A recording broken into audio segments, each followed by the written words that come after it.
এ সময় Lionel Messi নিজেই বদলির আবেদন করেন। পরে কোচ তার বদলি ফুটবলার মাঠে নামান, তুলে নেওয়া হয় মেসিকে। তবে দলের কারো সহায়তা ছাড়াই মাঠ ছাড়েন মেসি।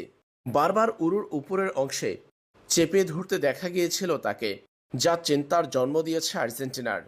এছাড়াও এদিন ডাগ আউটে না বসে সরাসরি ভেতরে ড্রেসিং রুমে চলে যান মেসি, যা শঙ্কা জাগিয়েছে। চোট কতটা গুরুতর সে বিষয় সম্পর্কে নির্দিষ্টভাবে জানা যায়নি, কারণ এখনও ইন্টার মায়ামির মেডিকেল টিমের রিপোর্ট হাতে আসেনি। বিশ্বকাপের বাকি আর 18 দিন। এমন অবস্থায় মেসির চোট নিঃসন্দেহে দুশ্চিন্তা আর্জেন্টিনার। বিশ্বকাপের আগে ক্লাব ফুটবলে নিজের শেষ ম্যাচ খেলতে নেমে চোটে পড়েছেন লিওনেল মেসি। দুশ্চিন্তা বাড়ল আর্জেন্টিনার। রেকর্ডময় প্রথমার্ধে গোল না পেলেও জোড়া অ্যাসিস্টে দলের জন্য বড় অবদান রেখেছিলেন লিওনেল মেসি। কিন্তু পরের অর্ধে পুরো সময় মাঠেই থাকতে পারেননি আর্জেন্টাইন মহাতারকা।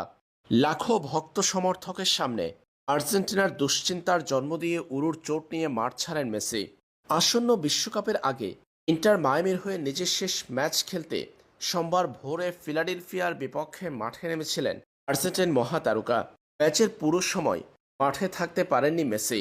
ইন্টার মায়ামির 6-4 গোলে জয়ের দিন জোড়া অ্যাসিস্ট করার পর 8বারের ব্যালন ডিওর জয়ী এই ফুটবলার দ্বিতীয়ার্ধে 70 মিনিটে ফ্রি কিক নেওয়ার সময় বাম উরুতে চোট অনুভব করেন।